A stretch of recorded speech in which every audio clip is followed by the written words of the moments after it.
لوگ جو روزہ رکھنے سے اپنے آپ کو دور رکھتے ہیں، وہ جوان جو سر عام سگریٹ نوشی، سر عام اگرچہ وہ لیبر ہے، مزدور ہے، مستری ہے، کوئی بھی ہے، لیکن اس کے اوپر روزے کی فرضیت عائد ہوتی ہے، اس کے پاس شرعی عذر نہیں ہے لیکن وہ روزے کا پاس نہیں رکھتا، اللہ کے حبیب صلی اللہ علیہ وسلم کے اس وعید سے، اہل علم کی اس سخت گفتگو سے اسے جان لینا چاہیے کہ اس کا انجام کیا ہے۔ نبی کریم صلی اللہ علیہ وسلم کی احادیث کو سامنے رکھتے ہوئے روزے دار جو کہ روزے سے، وہ شخص جو روزے کا پاس نہیں رکھتا، روزہ نہیں رکھتا، فرضی روزے سے کوتاہی برتتا ہے، اللہ کے حبیب صلی اللہ علیہ وسلم کی حدیث کی روشنی میں وہ شخص کبیرہ گناہ کا مرتکب ہے، کبیرے گناہ کا مرتکب ہے۔ اور اہل علم نے یہ بات لکھی ہے کہ وقت کا حاکم، وقت کا خلیفہ، اس کے اوپر لازم ہے کہ وہ ایسے شخص کے اوپر سخت تعزیر قائم کرے، ایسے شخص کو سخت سزا دے، ایسی عبرتناک سزا ہو کہ دیکھنے والوں کے لیے وہ عبرت اور نمونہ بن جائے۔ اور اسی طرح اگر کوئی شخص رمضان کے روزے نہ رکھے اور اسے اپنے لیے حلال بھی سمجھتا ہو، وہ رمضان کی فرضیت کا منکر ہو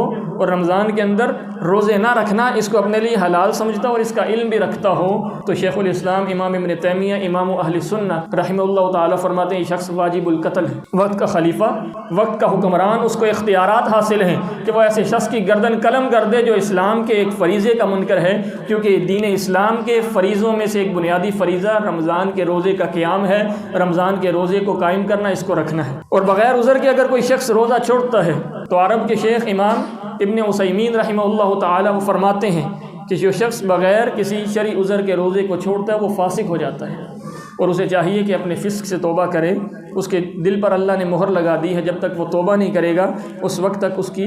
وہ مہر ہٹے گی نہیں، اس وقت تک وہ فاسق ہی رہے گا، اس حالت میں مر گیا تو فاسق ہی مرے گا۔ اور ایسے شخص کو چاہیے جہاں وہ توبہ کرے وہیں جلد از جلد اپنے روزے کو لوٹا دے۔ اس طرح ابو امامہ رضی اللہ تعالی عنہ فرماتے ہیں نبی کریم صلی اللہ علیہ وسلم نے صحابہ کے سامنے اپنی خواب بیان کی، اور آپ کی خواب وہ یقیناً سچی ہے۔ انبیاء کے جو خواب ہوتے ہیں وہ سچے ہوتے ہیں۔ اللہ کے حبیب صلی اللہ علیہ وسلم فجر کی نماز کے بعد اپنی صحابہ کی طرف رخ کر کے بیان کرتے، صحابہ اگر تم میں سے کسی نے خواب دیکھا ہے تو بیان کرو۔ صحابہ اپنا خواب بیان کرتے، اللہ کے رسول تعبیر فرماتے۔ ایک دن صحابہ کے علاوہ اللہ کے رسول نے کہا آج میں نے خواب دیکھا ہے، اور میں خواب کیا دیکھتا ہوں کہ دو لوگ آتے ہیں، ایک مجھے دائیں سے پکڑتا ہے، ایک بائیں سے، اور مجھے لے چلتے ہیں۔ اللہ کے رسول نے مکمل خواب کی کیفیت جہاں جہاں آپ کو لے کر جایا گیا آپ نے بیان کیا، وہیں سے اللہ کے رسول صلی اللہ علیہ وسلم نے ایک یہ بات بھی بیان کی کہ میں نے دیکھا کچھ لوگوں کو ان کے پاؤں سے ان کو الٹا لٹکایا گیا ہے، کچھ لوگوں کو الٹا لٹکایا گیا ہے، پاؤں آسمان کی طرف بندھے ہوئے ہیں اور سر ان کا زمین کی طرف ہے، اور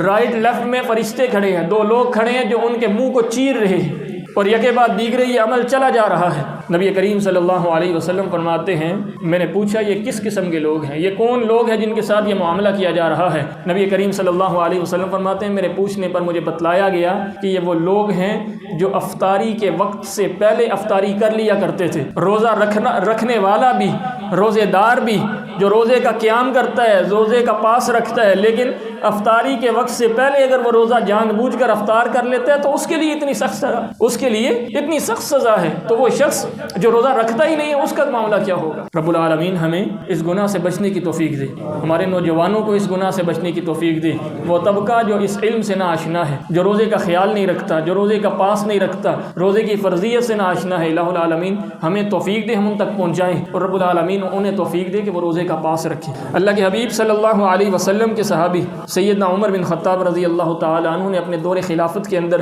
ایک نشئی کو جو کہ نشہ کرتا تھا اس کو درے لگائے، اور درے لگانے کے بعد اس نشئی سے مخاطب ہو کر اسے کہا کہ اے ظالم، رمضان کا مہینہ اور تو نشہ کر رہا ہے، رمضان کا مہینہ ہے اور تو نشہ کر رہا ہے۔ یہاں پر وہ لوگ بھی مخاطب ہیں کہ جو لوگ روزے کے باوجود بھی نشے کو چھوڑتے نہیں ہیں، سگریٹ نوشی کی عادت کو نہیں چھوڑتے، نسوار کی عادت کو نہیں چھوڑتے، دیگر نشہ آور اشیاء کی عادات کو نہیں چھوڑتے۔ جو ہی منہ میں کھجور ڈلتی ہے، کھجور کے بعد پانی جاتا ہے اور اس کے بعد پھر فوراً سگریٹ جاتا ہے یا نسوار جاتی ہے۔ اللہ کے بندو اللہ سے ڈر جو سارا دن جن چیزوں کو اللہ نے حلال کیا ان سے رکے رہے، اور جو ہی روزہ کھولا اللہ کے حکم سے ساتھ ہی جس کو اللہ نے حرام کیا تھا اس کا ارتکاب کر دیا۔ اللہ کے حکم سے سارا دن اگر حلال چیزوں سے رکے رہے ہو تو اب جب روزے کے لیے اذان ہوئی ہے، وقت پورا ہوا ہے، اس وقت بھی اللہ کے حکم سے اس حرام سے اپنے آپ کو دور کر لو۔ اور یاد رکھیں لوگ کہتے ہیں ہم چھوڑتے ہیں، چھوڑ نہیں سکتے، لوگ کہتے ہیں ہم کوشش کرتے ہیں، چھوڑ نہیں سکتے۔ میرا یہ عقیدہ ہے، میرا اپنے رب کے اوپر یہ ایمان ہے، اور ہم سب کا ایمان ہونا چاہیے۔ رب تعالیٰ فرماتے ہیں والذین جاہدوا فینا لنہدینہم سبلنا، جو ہمارے راستے کی طرف کوشش کرتا ہے، جو چل کر آتا ہے، رب العالمین فرماتے ہیں ہم اس کے لیے راہوں کو کشادہ کر دیتے ہیں۔ اللہ کی توفیق میسر آ جاتی ہے۔ یہ کیسے ہے کہ میں نیکی کروں لیکن میں نیکی کر نہ سکوں؟ اللہ کی توفیق اگر میسر آئے تو میں نیکی کر سکتا ہوں، گناہ سے بچ سکتا ہوں۔ جہاں اس سے رکنے کی کوشش کریں اس مہینے کے اندر، وہیں کوشش کریں اللہ کے حضور دعا بھی کریں، رب اس عادت کو چھڑا۔ میرے مولا یہ بری عادت ہے، 550 کی ایک ڈبی آٹے سے مہنگی، 1 کلو آٹا اتنا مہنگا نہیں ہے جتنی سگریٹ مہنگا ہے، لیکن اس کے باوجود آج مہنگائی کرنے والا بھی سگریٹ نوشی کا شکار ہے۔ آج اسے آٹا میسر آئے نہ آئے لیکن وہ سگریٹ نوشی پھر بھی کرتا ہے۔ اپنے آپ کو اس غلط عادت سے، اس نشے والی عادت سے چھڑا لیجیے، اس سے قبل کہ اللہ کے حضور ہم پیش ہو جائیں۔ اللہ کے حبیب صلی اللہ علیہ وسلم کے صحابی سیدنا عمر نے اس نشئی کو درے لگائے، کوڑے لگائے، اور ساتھ اس سے مخاطب ہو کر اسے کہا، اے ظالم انسان، اے بدبخت انسان، یہ رمضان کا مہینہ وہ تو نشہ کر رہا ہے جبکہ مسلمانوں کے بچے بھی روزہ رکھ رہے ہیں، مسلمانوں کے بچے بھی روزہ رکھ رہے ہیں۔ یہاں پر بچے بھی موجود ہیں، والدین بھی موجود ہیں، مائیں بھی موجود ہیں۔ اہل علم نے یہ بات لکھی ہے کہ 7 سال کی عمر میں بچے کو نماز کی ترغیب دی جائے، 10 سال کی عمر میں بچے پر سختی کی جائے تاکہ وہ نماز کا عادی بنے، نماز کا پابند بنے۔ اگر 10 سال میں سختی نہیں کی جائے گی تو پھر وہ نمازی نہیں بنے، پھر وہ جوان ہو جائے گا، پھر اگر اس کو نماز کا کہو گے تو پھر وہ آنکھوں میں آنکھیں ڈال کر بات کرے گا۔ یہی وجہ ایک عالم سے کہا گیا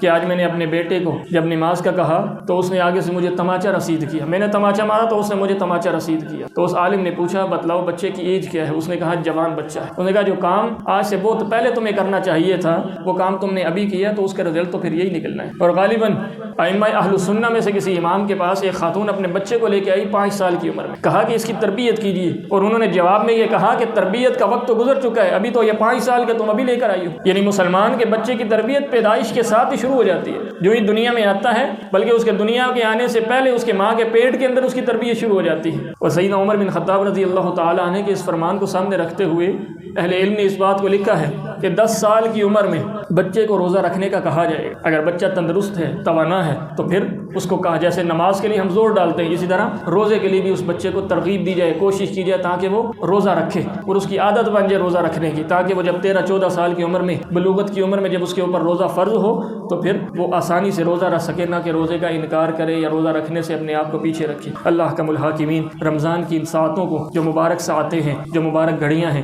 الہ العالمین انہیں ہمارے حق میں مبارک بنا دے۔ الہ العالمین اس ماہ کے اندر ہمیں ان لوگوں میں شامل کر دے جن لوگوں کو وہ صبح و شام، دن و رات جہنم کی آگ سے آزاد کرتا ہے۔ الہ العالمین ہمیں اس ماہ کے اندر وہ کام انجام دینے کی توفیق عطا فرمائے جن کاموں سے وہ راضی ہوتا ہے، جن کاموں کے کرنے کا اللہ کے حبیب صلی اللہ علیہ وسلم نے حکم دیا ہے، صحابہ کرام رضوان اللہ علیہ مجمعین کی زندگیوں کے اندر جو کام موجود ہیں۔ الہ العالمین ہمیں زیادہ سے زیادہ قرآن پڑھنے کی توفیق عطا فرمائے جو رمضان کا بہترین عمل ہے۔ الہ العالمین ہمیں زیادہ سے زیادہ لوگوں پر خرچ کرنے کی توفیق عطا فرمائے جو رمضان المبارک کا بہترین عمل ہے۔ رمضان المبارک کے اندر زیادہ سے زیادہ ذکر و اذکار اور اپنے آپ کو اللہ اور اس کے رسول کے ساتھ مصروف رکھنے کا جو عمل ہے، الہ العالمین ہمیں یہ عطا کر دے اور ہم سے راضی ہو جائے۔ میرے مولا ہم سے راضی ہو جائے، ہم سے راضی ہو جائے اور اس رضا کے بدلے اپنی جنت ہمیں عطا کر دے۔ ان اريد الا الاصلاح ما استطعت وما توفيقي الا بالله عليه توكلت واليه